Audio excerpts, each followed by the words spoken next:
Hi Lea, can you talk about how you got this gig and working with the LD boys? They're boys. How did I get this gig?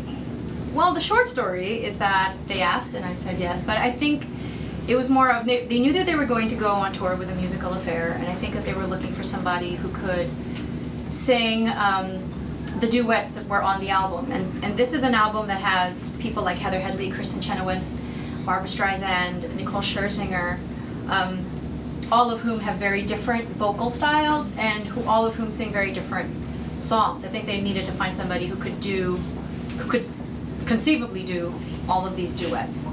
And so I think discussions came up and my name came up, and they got in touch with my agent, and then he was saying, Il Divo was interested in getting you to be part of their tour, and it starts in Asia and then it goes through North America, and that was pretty much it. And so then I said yes.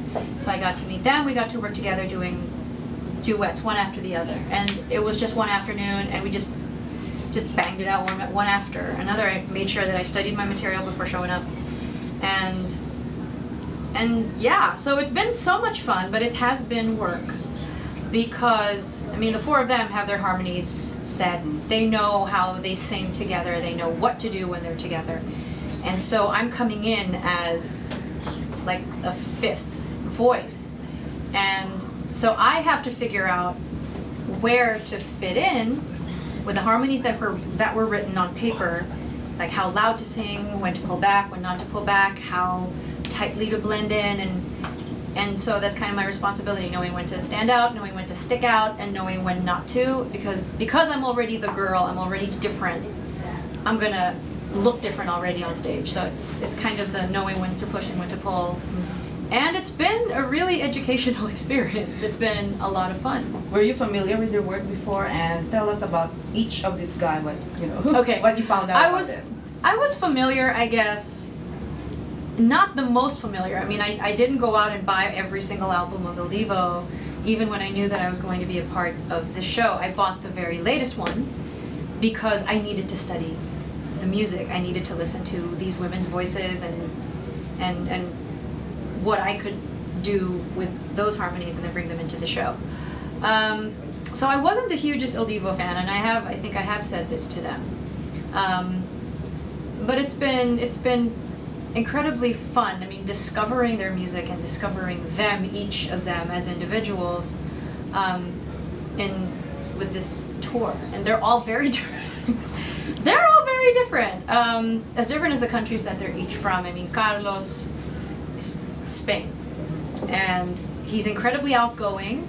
He wears his heart on his sleeve, and what you see is what you get. So whatever you see on stage, that's what you see backstage.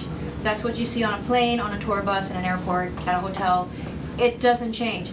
It's consistent what he is on stage, what he is backstage. It's exactly the same, which makes him incredibly likable. He's very, very charming, and he really is all about the women.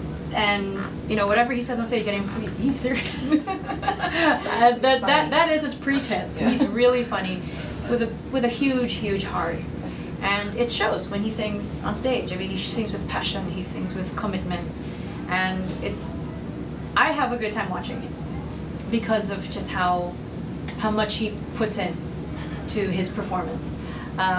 David, who's the American, he's we're kind of like buddies on this tour, and we get along really, really, really well. We have so many mutual friends in the musical theater world, people that he's worked with on La Boheme, or people that I work with either in a concert or in a show.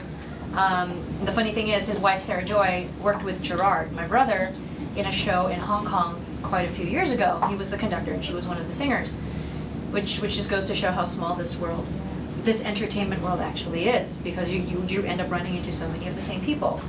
And I also saw David in La Boheme when it was on Broadway, and I was just a fan of his performance because he was just so wonderful, just so incredible, and he was very handsome even there, so I'm like, oh my gosh.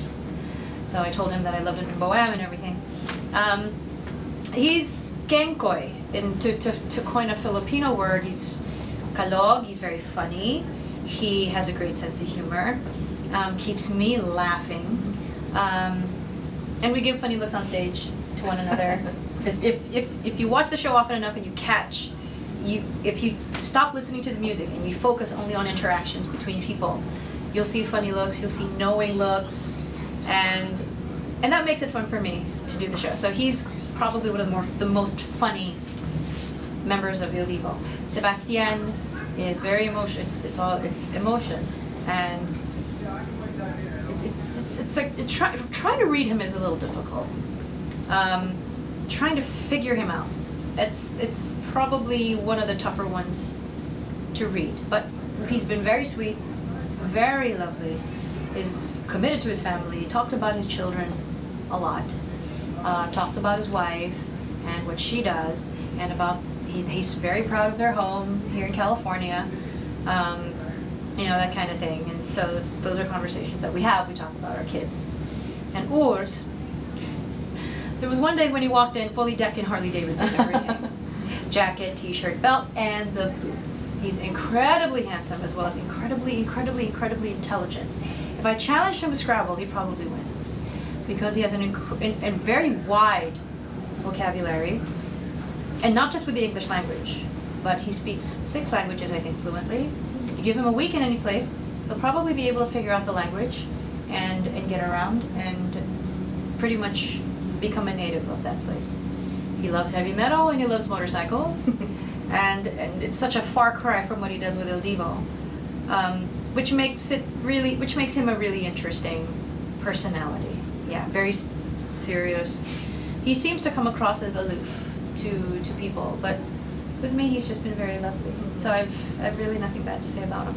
And you mentioned your brother Gerard. And yeah, he made us cry in that arrangement of Lemmy. Oh, thank you. And yeah, he had done this actually years before for another concert, and it was like a big mashup of a lot of Les Mis things. And I asked him for some separate thing to create this arrangement. I wanted to sing just the 2 Dead Girl songs in one. And when the Il Divo concert came up, it was like, okay, we've got to expand this now. We have to be able to do this. And so he did, and so that's what we get to play. And the conductor loves the arrangement.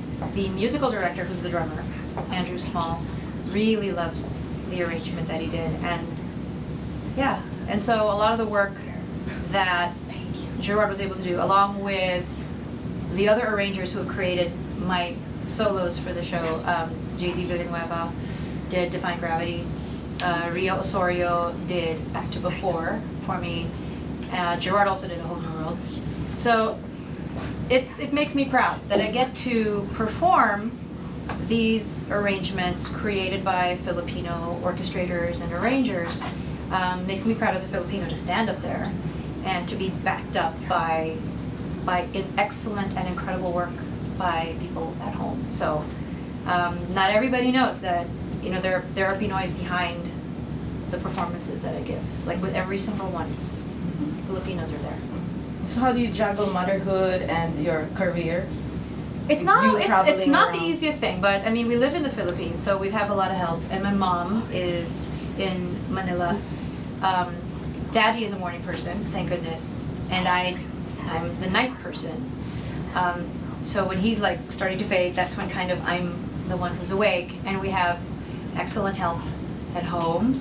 And she goes to school pretty much the whole day, so which leaves us with time to do what we need to do. It was really most difficult when she was really, really tiny, but she has a life of her own and she's incredibly independent.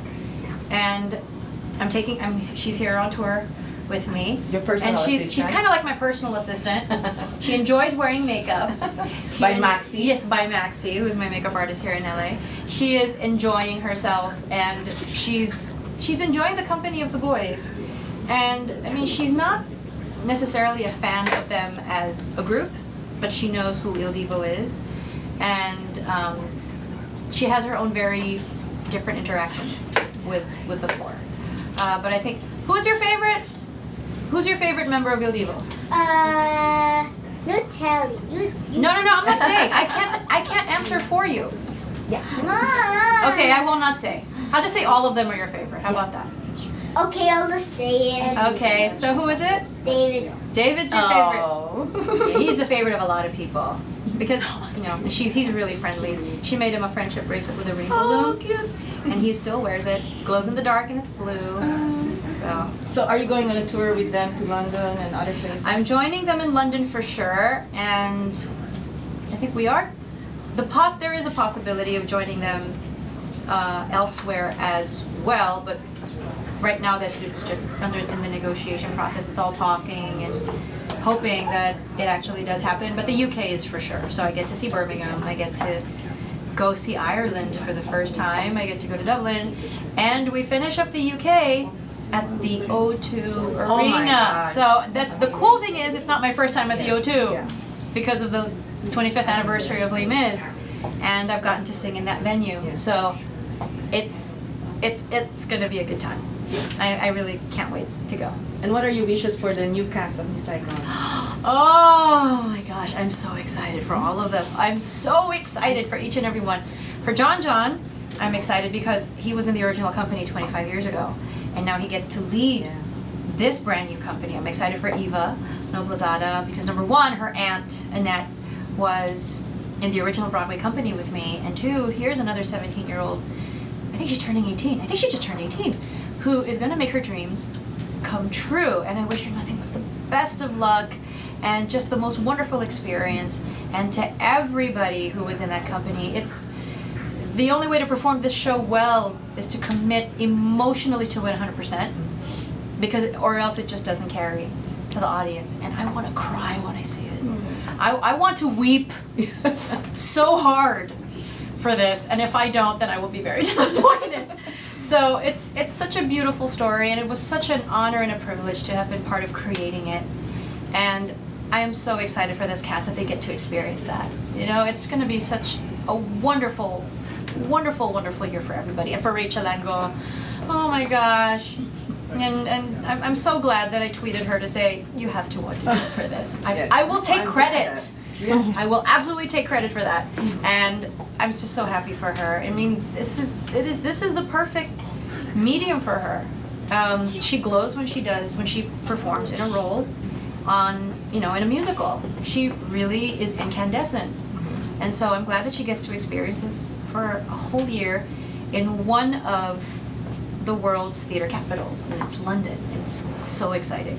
And we thank Lea Salonga for starting everything. Oh, no. Thank you. I did not start it. There are a lot of Filipinos and Filipino Americans who have come before. I mean, there have been many Filipinos who have done Flower Drum Song, and The King and I, so many Filipinos who have been on film, and even in West Side Story, the guy who played Chino was a Filipino too, and so there have been a lot. But I think with the internet and with social media and way back then with the way that the news was and with the way television was so far-reaching, I got lucky to just be born in the early 1970s and to have opened the show in 1989 where technology was developing to spread what we were doing. So I think that I was just fortunate. But I definitely don't deserve a lot of the credit. Credit goes to many of those who came before me. Thank you very much, Lea. You're welcome. You're welcome. Thank you. Okay. Thank you.